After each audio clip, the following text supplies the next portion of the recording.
Hello, guys, and welcome back to the Live Strong podcast. We're back with another solo episode. Slay. Who doesn't love hearing just me talk solely for like 20 to 30 minutes? Let's see how long this thing is going to go for today. I am sort of like coming off the last topic I talked about by myself, which was sort of like the new year and New Year's resolutions and all that sort of vibe. And today I wanted to talk about my biggest tips in starting at the gym, because I know that for a lot of people, their New Year's resolution is something to do with their health. Generally, the amount of people who set New Year's resolutions for their health that they actually take no action on is really crazy, right? You hear people say, I'm going to do X, Y, and Z, but then they never, ever, ever do the X, Y, and Z. So I'm here today to help you do the X, Y, and Z, which is start your health and fitness journey or start your journey in the gym. Because I know that it seems like an easy thing, and it seems like a thing that a lot of people do. You're like, oh, everyone can go to the gym, or I see all these people going to the gym, or whatever the thing might be. But I understand how bloody intimidating gyms are, and I want to try and give you guys a few tips today on maybe how you could take that first step in your training gym journey, or it might even help you just understand what other people go through, right? Now, obviously, for me, you would think I'm quite a confident gym goer. Obviously, I'm a personal trainer, I have a gym, you must be like, Liv, obviously you're confident. And, I am. But when I go into new gym locations, I might be away and using a commercial gym, or, I might be randomly jumping into a group session with, at another gym or something, whatever, like something outside of my normal day-to-day gym vibes. I always have that initial anxiety going into those things still. Like when you walk into a brand new gym and you don't know where anything is, people are sort of looking around and, always it goes through your mind, are they looking at me? Are they thinking, oh, this girl's never been in here before, or, X, Y, and Z. And I've said X, Y, and Z a lot today already, and we're like 1 minute in, so that's not a slay.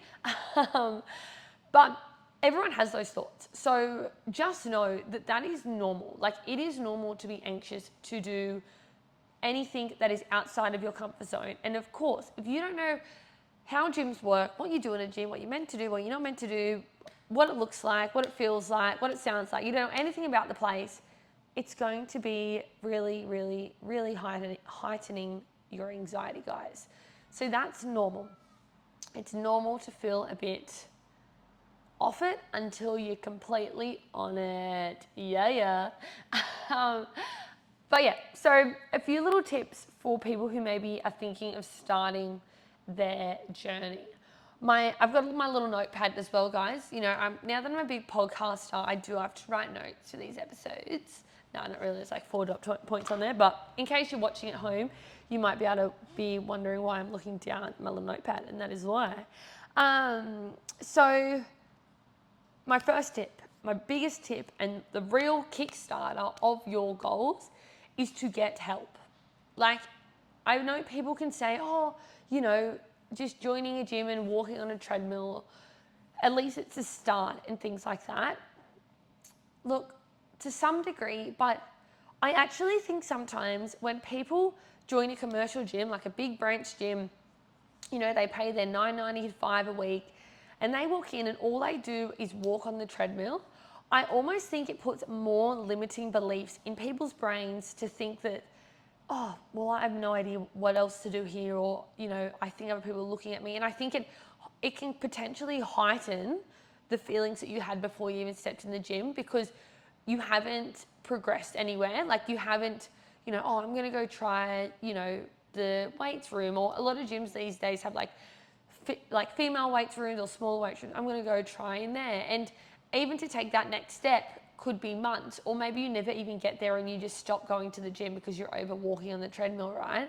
So, like I said, people might see that as the first step, but I wouldn't recommend anyone to ever do that. Because I do think the best thing you can do to start your training journey is to get help. get help of someone who knows what they're doing. So this could be in many different ways, as an easy, cheap, potentially accessible way is to start by going with a friend. Sounds like a small thing, but you might have a friend who's a pretty confident gym goer. They're happy to show you the ropes, and maybe that will be your first input into the gym, okay? Maybe that person's going to, train with you for a few times, and if you're someone who maybe your anxiety and your nervousness isn't crazy high, that might be enough to go with a friend a few times, and then you might start, finding your groove yourself. That's a really baseline starting point, right?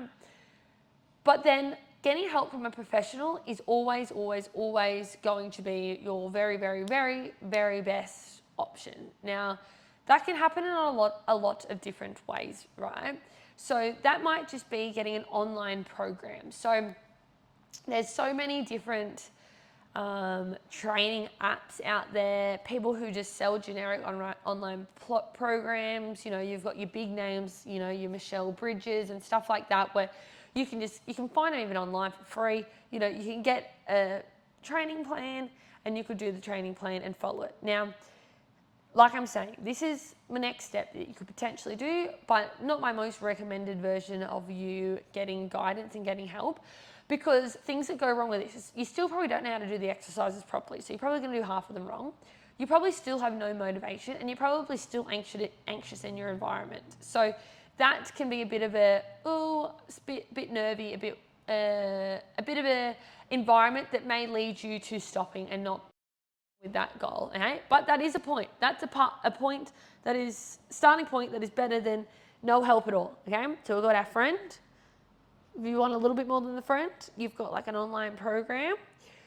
If you want a little bit more than that, you can do personalized online coaching, which is very beneficial, and I would say that a lot of people can benefit from that.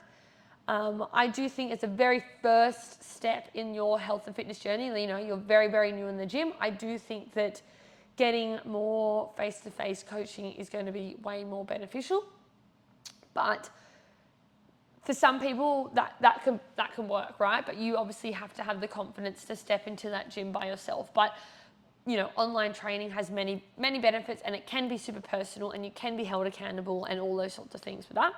But the best way to do it, personally, probably biased, but also real life, is get an actual in-person coach, okay? For a lot of people, this might be a personal trainer, but this can also be a group session, okay? Now, I'm not the preacher of all group training. I'm actually not a fan of most group training. You might be thinking, oh, Olivia, that's silly. You have a gym that does a lot of group training. That's because I've formed my group training to the group training that I like. But I think that, again, as a starting point, I'm talking about starting points. I'm not talking about progressing further and further and further. As a starting point, those big chain group training places might be where you want to start. You might have friends that go there. If that's going to help you start to exercise, go do it, Billy Bob. I want you to get started. But the more personal approach you get, the better results you're going to get, right? In a personal training session, you're going to get individualized programming. You're going to get your form smack bang perfect. Like, you're going to know how to do these exercises. You're going to be able to ask all the questions you want. You're going to be able to learn about your program and learn about moving properly and learning about why you do this exercise and what muscles it's using and X, Y, and Z. So I think actual one-on-one personal training sessions are really, really underrated. I actually think myself, as someone who's done personal training, like one-on-one coaching for like 8 years now, I think along the way, I potentially forgot about how beneficial one-on-one PTs are.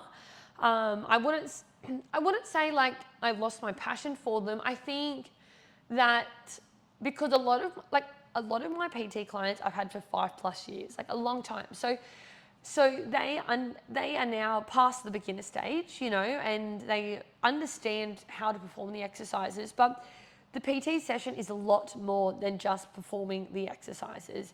It's the drive, it's the push, the extra push that you don't give yourself. It's the accountability. It's the mental outlet in the session. Like, there's a lot of other benefits to that 45-minute, hour, 30-minute, whatever it is, PT session that, like I said, I think I sort of forgot about. Like, I think I was just, I don't know, maybe not going through the motions, but like thinking like, oh, these clients, you know, I love that they love these sessions, but I do think that they could do it on their own. Where, you know, over the past probably 18 months, I really remembered how important those PT sessions are and how needed they are for so many people. And I think a lot more people could benefit from them. So if you're starting out as a person in the gym, you've never stepped foot in a gym, get a PT. Get a PT for 8 weeks. Get a PT for a few weeks. Get it for a month. Yes, they are expensive, but you are paying for one-on-one coaching. Like, you're paying for a professional in this field to work directly with you for, you know, that period of time. So it might seem like a lot of money, but, you know, you can do it for a short period of time and it is really worth it, guys. So maybe something for some of you to think about out there. Maybe it's something you add on to the training you're doing now. Maybe you could learn more that could benefit you towards your goals. But in line with that, and maybe more affordable, is the group training, like I was just saying.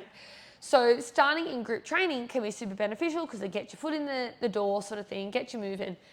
But like I said, I'm not a fan of all group training. I do think a lot of people can get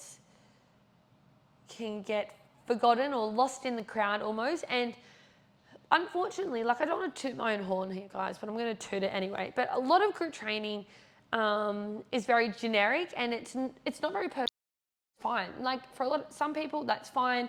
For these big branch businesses, that's great. Like, they're still getting people training, whatever. That, you know, good on you. But that can be the issue with it. However, here we go, Olivia tuning her own horn. Our group sessions at Livestrong are meant to be personalised. I would say nearly 50% of the people who have joined our group training was their first entry into the gym or weightlifting. Like 50%. And we have a fair few clients in our gym, you know, 3-digit worth of clients. And more than 50% of those, I believe, have started their lifting training journey in our gym in group sessions. And they now know how to perform exercises 100% perfect, right? And that's because we take the time to completely teach you what you're doing. We educate, we do form correction, we assist in weight selection, we track your progress. Like, we do it in a very personalized way. So if you're listening to this and you maybe are thinking, oh, well, what am I going to do? You know, I want to start, I'm not sure. If you want a more affordable approach, honestly, our group sessions are amazing for beginners. And I think a lot of people obviously can get intimidated in that atmosphere, but I understand that intimidation, and I always preach our environment at Livestrong being the most welcoming gym you could walk into, and our community bringing you in. I don't want us to be a cult-like gym. I don't want us to be hanging out of each other's pockets. I don't want us to, you know, be cliquey, but I want us to be a community. I want it to be a safe space where people come from all walks of life and they come into the gym and they, you know, they can train, they can learn, they can improve, they can have hard days, they can have good days, but they can do it in an environment that they feel good in. So in that big wrap up of step one of how you're going to start your journey in the gym this year, guys, and how you're going to start working towards these New Year's resolutions, is get help. Okay, the more personalized the help is, the better it's going to be, but don't be afraid to ask for help. Okay, after that big rant about getting some help and, you know, how getting a PT is going to probably be a great option, or personalized group training like Livestrong is going to be a slate to get started. My second tip, guys, is to start small, okay? If you're doing one thing better, you know, this month than you were doing in December, you are already miles ahead, okay? And this is where people really stuff up. They might be super inconsistent, or, you know, they've started and they give up, or something like that, or whatever the thing is. If you can do a little bit more this month, or something a little bit better this month than you did last month, you're winning. Because a lot of people think, okay, well, I'm really going to crush my goals this year. I'm going to train 7 days a week, and I'm going to go for a 30-minute walk, and I'm going to, do all these things that I'm going to do every single day. And they do it for X amount of time and they burn out, okay? Or, people join the gym, like our gym, Live Strong, for an example, and they're new members, and they're like, yeah, I'm training 6 days a week, and I don't preach you training every single day. I do think about 4, maybe 5 days is like your optimum amount of time to train, definitely preaching rest and recovery. But I'll see them coming in day to day for the first week or two, and then they just fizzle out. And it's because they've just completely gone off the rails for 2 weeks, and it's unattainable for them to be able to do that for a long period of time, maybe with their lifestyle or their recovery or whatever it might be, okay? So start small. Remember that one thing better this month is better than what you were doing last month. And then once this month is over, next month, let's do something else. Let's add something else into the agenda. So maybe this month you trained twice a week or something. Okay, well next month I'm going to try and train 3 times a week. Or maybe I'm going to train twice a week and I'm going to try and go for a walk 2 days a week. Or whatever it might be, okay? Rather than trying to smack it all on together at once. And people think, oh, I can do it. Like, it'll be fine. I can do it. You can't do it. I'm telling you now. Like, no matter how special, cool, and hip you think you are, if you're starting something new and you overwhelm yourself, you're going to crash and burn, okay? Start small. Number 2, it's okay to be a beginner, okay, guys? It's okay to know nothing. No matter how old you are, no matter what gender you are, no matter what you look like, it's okay to be a beginner. It's okay if let's say you've done Pilates for 10 years, okay? You've done Pilates 10 years, you're quite advanced, you feel quite confident, but you've never done a weight session in your life, okay? It's okay to go from being an expert in a field to being a complete beginner. There's no judgment, okay? You need to try it, otherwise you're never going to get better at it. And everyone literally was a beginner. Like, there's videos of me doing all crazy things back in the gym, back in the day, but it was because I was a beginner. I was learning. You learn from your mistakes. You grow, you evolve. Everyone does that. That's part of life. That's the amazing thing of life, right?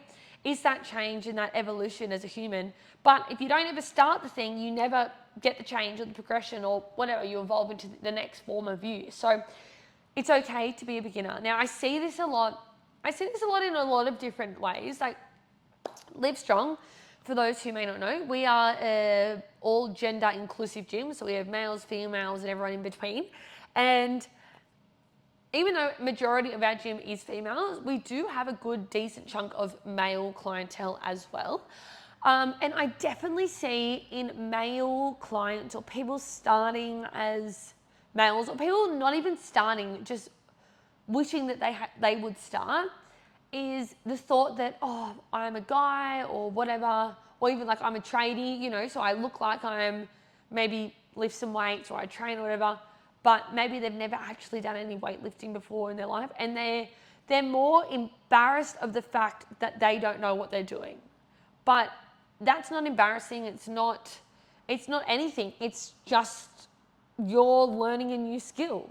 And that's fine. Everyone's going to start somewhere. So I think just taking the stigma of thinking that you should know something when maybe you don't. But I also see this, with maybe ladies who are, let's say, 40, 50-ish, Maybe they haven't really grown up athletic.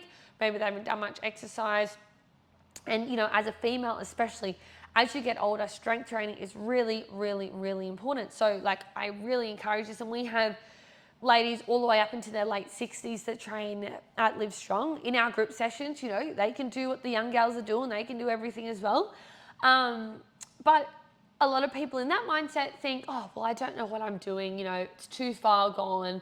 I'm not going to just start now. That sort of mindset where it's okay to be a beginner. It's okay to get started. So trying to wipe that from your memory as well is something to think about.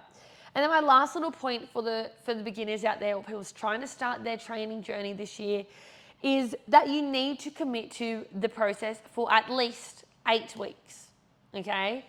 8 weeks, 2 months, you got to commit to it. You can't give up until you've given a red hot go, okay? So if you set yourself a timeline, you set yourself an 8-week benchmark, and if you absolutely hate what you're doing, stop, okay? It's maybe not for you. Maybe you need to do a different form of exercise or something else, something needs to change, okay? But if you have some form of enjoyment in those 8 weeks, you'll likely want to keep going, okay? Or you've seen some sort of results, or it's started to get easier. Amazing. You've created or you've started to create a habit. But if you do it for 1 week, it's not a habit, okay? People say, oh, this is hard, I can't, or, all these excuses they give me. But it's because you've never done that. Like, how are you going to get change if you don't actually make change in your life? So you've got to make the change and you've got to give it time to try and stick. And like I said, if you hate it, you hate waking up in the morning, like over the 8-week period, you've hated it every day, you've hated the training, you feel like shit, okay, something needs to change. Okay? And then you go back to the drawing board and you create a new game plan type of situation. And at Livestrong, we lock clients in for an 8-week period. So when you first sign up, you've got to sign up for a minimum of 8 weeks. And that's literally the reason why I do that, is because if not, the amount of people who would sign up for 1 week and be like, oh, it was too hard, or I didn't want to get out of bed, or they signed up maybe when they were really motivated and they came one day and they thought, oh, I can't be fucked to go do that again, sort of thing. You're in this commitment to yourself. And 8 weeks, if you can commit to 8 weeks of something, you're already, like I said before, we're starting small and you're already way ahead, right? So giving yourself that opportunity to actually make change is really important, because you deserve it, people. You deserve it. Now, guys, I hope that was maybe, after my 4 passionate points, maybe I have inspired some of you, or maybe you could even send this podcast to a friend who has been talking about starting their training this year. Because one of my favorite parts of my job is helping people start. Like, I love getting clients who have never done anything in the gym before. Like, they wouldn't know what a dumbbell is, or they don't know how to perform a bodyweight squat. Like, from the very basics, I love that, because that's when your life starts to change. Once you start, that's when the change happens. But like, that step from not doing anything to starting is like a huge step. That's like climbing Mount Everest, and then the rest of it is just like all the little mountains around Mount Everest, like you've got to do a bit of work, but you can conquer them if you don't give up type of situation. But that first one is like, holy shit, this is a commitment, this is out of my comfort zone.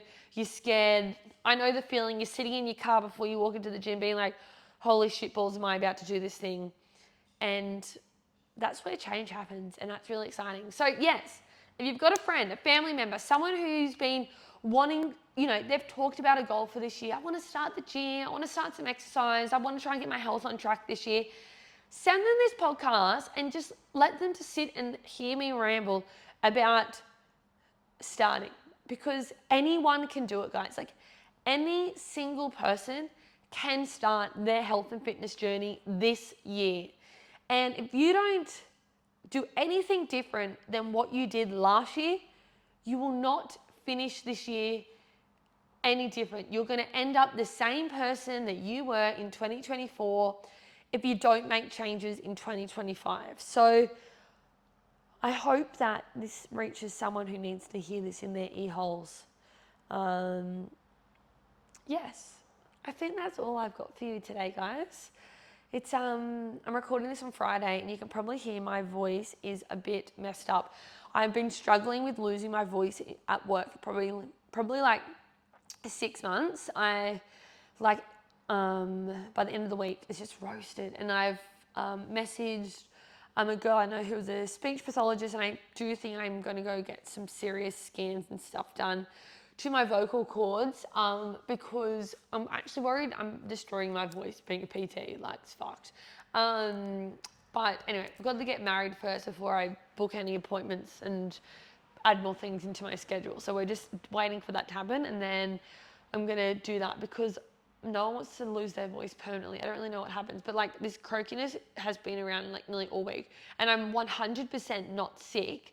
It honestly happens at the end of the week most weeks, like Wednesday, Thursday, Friday. I get a voice for like Sunday, Monday, Tuesday, and then I'm done for the rest of the week. So it's actually messed up. But yeah, lots of exciting things happening. We've just done the extension of the mezzanine in the gym. So I've gained 4 meters in our top mezzanine to help improve our personal training space. So next week we're building some offices up there. So Nath, my fiance, who's a physiotherapist who you guys probably know, he will actually have a clinic room upstairs, which would be great. I'll have an office upstairs that I can actually sit in and not just sit in random parts of the gym, which will be great. So that starts next week. So big things have been happening in the gym. I get married in 9 weeks, which is crazy. Go on my hens in exactly 12 days, which is crazy. And yeah, life is crazy, but great right now. I'm trying to enjoy these next few weeks because I do know that they're going to fly by, and I only sort of get to live in this little fiance pre-wedding bubble for so long, literally 9 more weeks.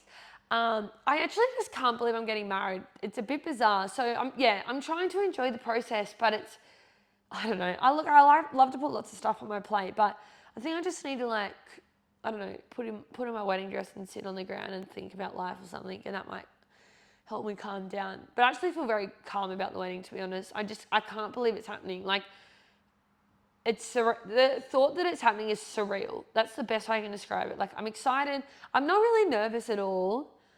I'm really excited, but like the main feeling is just like, wow, I can't believe it's happening. Like, that's just how my brain keeps thinking. So, but it is happening. 9 weeks. 9 weeks tomorrow. But in 9 weeks, I'll already be up there. I'll be there packing shit, doing shit. I don't know. Actually, I don't have to do that much before the day of my wedding because I've got a stylist doing most of it because that seemed like too much stress for poor Olivia. But yeah, crazy stuff. More episodes are coming in hot though, guys. We'll be back next week with another Live Strong episode. Make sure you like, subscribe, you follow, you comment, you pass it on to your friends, your family. And yeah, hopefully you've enjoyed this little episode. I love recording these, so hopefully you guys love listening to them. Like I've said before, I love your feedback. If you just send me a message, just be like, love the app or hated the app or, couldn't hear you properly or whatever. I'd love to know who's listening to them. So yay. Have a beautiful day, a beautiful long weekend, listening to the Hottest 100 tomorrow. I'm thinking Dom Dollar Girls, #1. Girls don't need nobody. Anyway, catches.